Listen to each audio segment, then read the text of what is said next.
The hammer slipped once, barely a scratch, but the sting stayed with me. I was almost done fixing her mother's roof, patching leaks for free, while my wife handed me nails with that soft, distant smile she used whenever her mind was somewhere else. The sun was brutal, the kind that burns through skin and patience. My throat was dry, so I climbed down for water. That's when I heard her voice coming from the kitchen, light laughter, low and mean. Once this idiot finishes, we're kicking him out.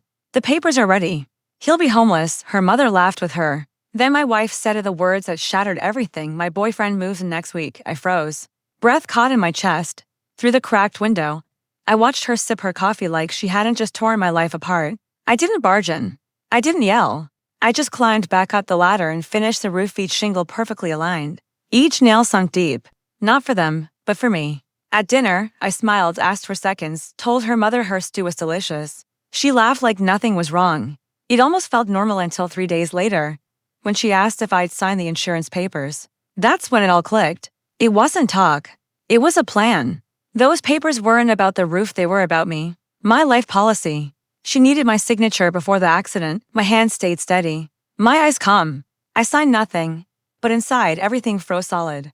That night, she touched my shoulder in bed like she always had. My body didn't respond, it just registered the touch like a sensor flickering once, before shutting down. When she drifted off, I watched her, counting her breaths, wondering how many of them had been lies. Every memory began to twist our first trip together. The night she cried and called me her safe place, all of it reshaped into something rotten. I didn't sleep for 2 nights. Not because of pain, but because of planning. I started with her phone. Quietly cloned it, nothing fancy, just enough to see her messages. There he was, her boyfriend, a contractor she'd met when we remodeled the kitchen. They called me the project, said I'd make a perfect cautionary tale once they moved up. I read until I couldn't anymore, then started saving everything, screenshots, dates, emails. I visited the insurance agent, acted confused, and got a copy of what she'd filed. My signature faked. My life priced. When I got home, I swapped the originals with blanks. She never noticed.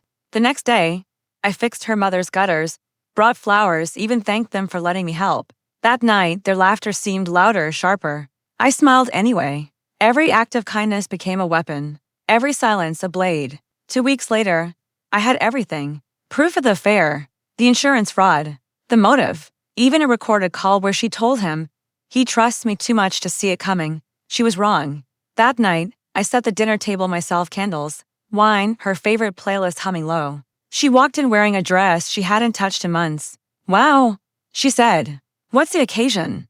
I told her. Then I slid a folder across the table. Photos, copies, a flash drive. She opened it, turning each page slower than the last, her face draining color by color until she looked hollow, barely human.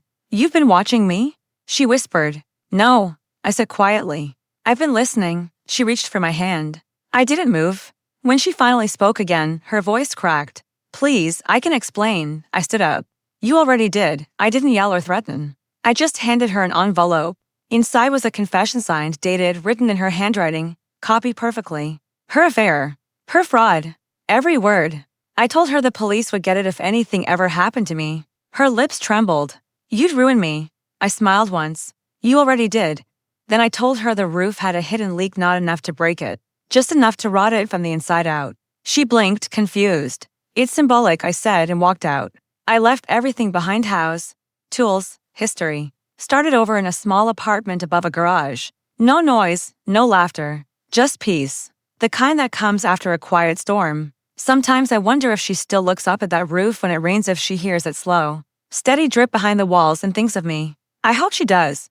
Not out of love, but memory. Because some things aren't forgiven. They're simply finished, and when I drove away that night, I didn't look back. The roof held.